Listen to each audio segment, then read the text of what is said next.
O Livro dos Espíritos, Allan Kardec, editora ID, página 247, livro 2, capítulo 11, Os Animais e o Homem. Questão 592. Se compararmos o homem e os animais com respeito à inteligência, a linha demarcatória parece difícil de ser estabelecida, porque certos animais têm, a esse respeito, uma superioridade notória sobre certos homens. Essa linha demarcatória pode ser estabelecida de maneira precisa? Sobre esse ponto, vossos filósofos não estão quase nada de acordo. Uns querem que o homem seja um animal, outros que o animal seja um homem. Estão todos errados. O homem é um ser à parte que se rebaixa, algumas vezes muito baixo, ou que pode se elevar bem alto.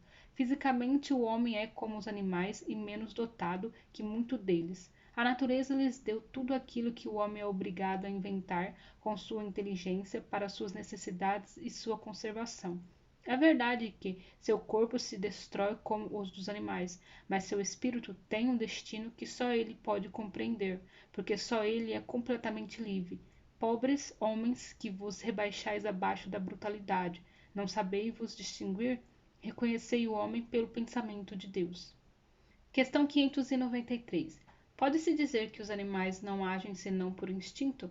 Isso é ainda um sistema. É verdade que domina o instinto na maioria dos animais, mas não vês que agem como uma vontade determinada? É da inteligência, embora limitada. Além do instinto, não se pode denegar a certos animais atos combinados que denotam uma vontade de agir com um sentido determinado e segundo as circunstâncias. Há, portanto, neles uma espécie de inteligência cujo exercício é mais exclusivamente concentrado sobre os meios de satisfazerem suas necessidades físicas e proverem a sua conservação. Entre eles nenhuma criação, nenhuma melhora. Qualquer que seja a arte que admiremos em seus trabalhos, aquilo que faziam outrora ou fazem hoje, nem melhor nem pior, segundo formas e proporções constantes e invariáveis. O filhote isolado dos demais da sua espécie, por causa disso, não deixa de construir seu ninho com o mesmo modelo, sem ter recebido ensinamento. Se alguns são suscetíveis de uma certa educação, seu desenvolvimento intelectual, sempre fechado em limites estreitos, é devido à ação do homem sobre uma natureza flexível, porque não tem nenhum progresso que lhe seja próprio. Esse progresso é efêmero e puramente individual, porque o animal, entregue a si mesmo, não tarda a retornar para os limites estreitos traçados pela natureza. Questão 594. Os animais têm uma linguagem? Se estudeis uma linguagem formada de palavras e sílabas, não. Um meio de se comunicar entre si, sim. Eles se dizem muito mais coisas do que acreditais, mas sua linguagem é limitada, como suas ideias, as suas necessidades. Há animais que não têm voz, ao que parece esses não têm linguagem. Eles se compreendem por outros meios. Vós outros, homens, não tendes senão a palavra para se comunicarem? E os mudos, que dizem deles? Os animais, estando dotados da vida de relação, têm meios de se informarem e de exprimirem as sensações que experimentam. Crês que os peixes não se entendem entre si? O homem não tem, portanto, o privilégio exclusivo da linguagem, embora a dos animais seja instintiva e limitada pelo círculo de suas necessidades e de suas ideias, enquanto que a do homem é perfectível e se presta a todas as concepções de sua inteligência. Os peixes, com efeito, que emigram em massa, como as andorinhas que obedecem ao guia que as conduz, devem ter meios de se informarem, de se entenderem e de combinarem, talvez por uma vista mais penetrante que lhes permita distinguirem os sinais que fazem.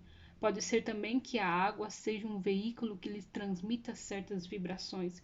Qualquer que seja, é incontestável que eles têm um meio de se entenderem, como todos os animais privados da voz e que fazem trabalhos em comum.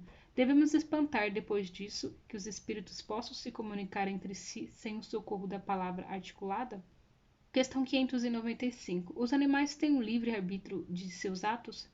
Eles não são simples máquinas, como acreditais, mas sua liberdade de ação é limitada às suas necessidades e não pode se comparar à do homem. Sendo muito inferiores ao homem, ele não tem os mesmos deveres, sua liberdade está restrita aos atos da vida material. Questão 596. De onde provém a aptidão de certos animais para imitar a linguagem do homem e por que essa aptidão se encontra antes nas aves que no macaco, por exemplo, cuja conformação tem mais analogia com a sua? Conformação particular dos órgãos da voz. secundado pelo instinto de imitação. O macaco imita os gestos e certas aves imitam a voz. Questão 597. Visto que os animais têm uma inteligência que lhes dá uma certa liberdade de ação, há neles um princípio independente da matéria? Sim, e que sobrevive ao corpo. Esse princípio é uma alma semelhante à do homem? É também uma alma, se quiserdes. Isso depende do sentido que se dá a essa palavra. Ela, porém, é inferior à do homem. Há entre a alma dos animais e a do homem tanta distância como entre a alma do homem e Deus. Questão 598. A alma dos animais conserva depois da morte sua individualidade e a consciência de si mesma? Sua individualidade sim, mas não a consciência do seu eu. A vida inteligente permanece no estado latente. Questão 599. A alma dos animais tem a escolha de se encarnar em um animal antes que em outro? Não, ele não tem o livre-arbítrio. Questão 600. A alma do animal sobrevive ao corpo, está depois da morte em um estado errante como a do homem? É uma espécie de erraticidade, visto que não está unida ao corpo, mas não é um espírito errante. O espírito errante é um ser que pensa e age por sua livre vontade, sendo a consciência de si mesmo seu atributo principal. A alma dos animais não tem a mesma faculdade. O espírito do animal é classificado depois da sua morte pelos espíritos que a isso compete e quase imediatamente utilizado, não tendo tempo de se colocar em relação com outras criaturas. Questão 601. Os animais seguem uma lei progressiva como os homens? Sim, e é por isso que nos mundos superiores, onde os homens são mais avançados, os animais o são também, tendo meios de comunicação mais desenvolvidos, mas eles são sempre inferiores e submissos ao homem, são para eles servidores inteligentes. Não há nisso nada de extraordinário. Imaginemos nossos animais, os mais inteligentes, o cão, o elefante e o cavalo, com uma conformação apropriada aos trabalhos manuais que não poderiam fazer sob a direção do homem?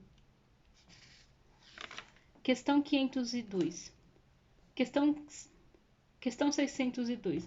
Os animais progridem como o homem pelo fato de sua vontade ou pela força das coisas? Pela força das coisas, por isso para eles não há expiação. Nos mundos superiores, os animais conhecem a Deus? Não, o homem é um Deus para eles, como outrora os espíritos foram deuses para os homens. Questão 604. Os animais, mesmo aperfeiçoados nos mundos superiores, sendo sempre inferiores ao homem, resulta que Deus criou seres intelectuais perpetuamente votados à inferioridade, o que parece em desacordo com a unidade de vistas e de progresso que se distingue em todas as suas obras. Tudo se encadeia na natureza por laços que não podeis ainda compreender, e as coisas as mais díspares na aparência têm pontos de contato que o homem não chegará jamais a compreender no seu estado atual. Ele pode entrevê-los por um esforço de sua inteligência, mas só quando sua inteligência tiver adquirido todo o seu desenvolvimento e estiver isenta dos preconceitos do orgulho e da ignorância, é que ele poderá ver claramente na obra de Deus. Até lá suas ideias limitadas fazem-no ver as coisas de um ponto de vista mesquinho e restrito. Sabei bem que Deus não pode se contradizer e que tudo na natureza se harmoniza por leis gerais que não se afastam jamais da sublime sabedoria do Criador. A inteligência é assim uma propriedade comum, um ponto de contato entre a alma dos animais e a do homem? Sim, mas os animais não têm senão a inteligência da vida material, no homem a inteligência da vida moral. Questão 605. Considerando-se todos os pontos de contato existentes entre o homem e animais, não se poderia pensar que o homem possui duas almas, a alma animal e a alma espírita, e que, se não tivesse essa última, ele poderia viver como animal?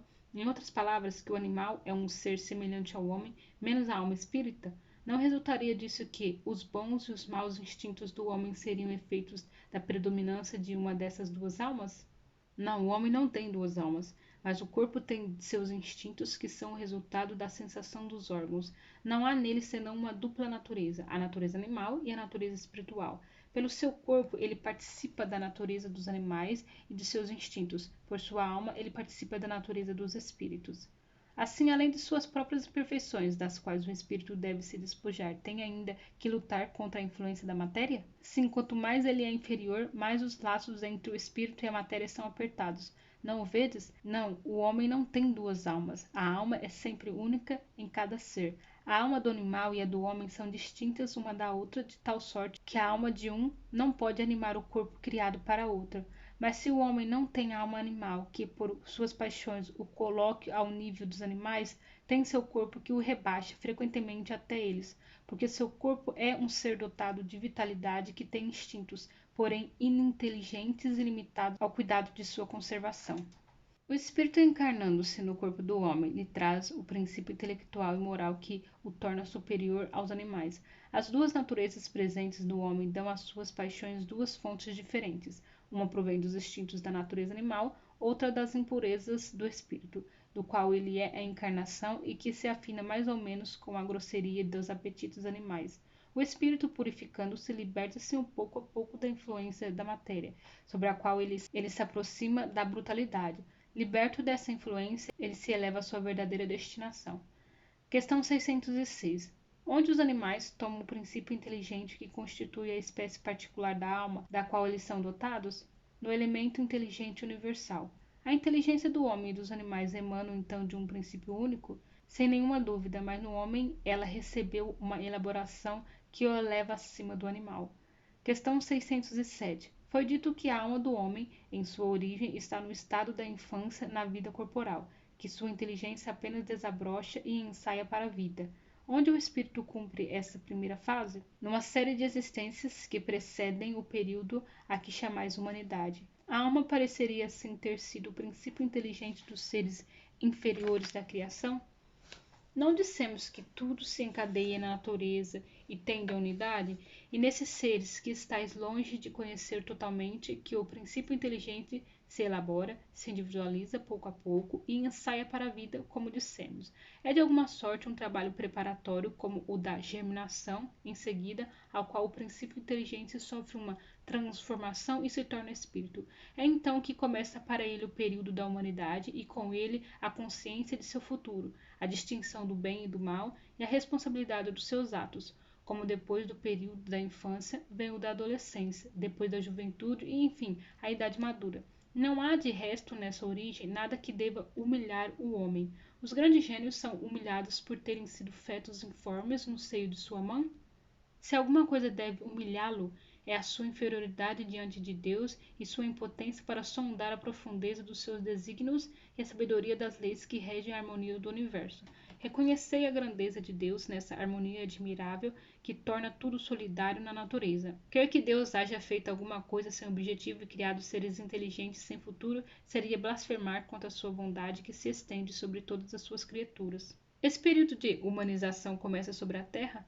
A Terra não é o ponto de partida da primeira encarnação humana. O período de humanização começa em geral em mundos ainda mais inferiores. Isso, entretanto, não é uma regra absoluta e poderá acontecer que um espírito, desde seu começo humano, esteja apto a viver sobre a Terra. Esse caso não é frequente, seria antes uma exceção. Questão 608. O espírito do homem, depois de sua morte, tem consciência das existências que lhe precederam no período de humanidade?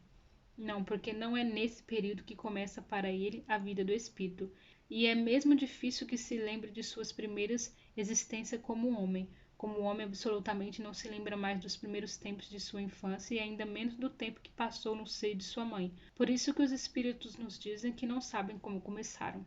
Questão 609. O espírito, uma vez dentro do período da humanidade, conserva os traços do que se foi precedentemente, quer dizer, do estado em que se esteve no período que se poderia chamar-se ante-humano? Depende da distância que separa os dois períodos e o progresso avançado. Durante algumas gerações, ele pode ter um reflexo mais ou menos pronunciado do estado primitivo, porque nada na natureza se faz por transição brusca. Há sempre anéis que ligam as extremidades das cadeias dos seres e dos acontecimentos, mas esses traços se apagam com o desenvolvimento do livre-arbítrio. Os primeiros progressos se cumprem lentamente, porque não estão ainda secundados pela vontade. Eles seguem uma progressão mais rápida, à medida que o espírito adquire uma consciência mais perfeita de si mesmo. Questão 610. Os espíritos que disseram que o homem é um ser à parte na ordem da criação enganaram-se? Não, mas a questão não foi desenvolvida e, aliás, há coisas que não podem chegar senão em seu tempo. O homem é, com efeito, um ser à parte porque ele tem faculdades que o distinguem de todos os outros e tem um outro destino. A espécie humana é aquela que Deus escolheu para a encarnação dos seres que podem conhecê-lo.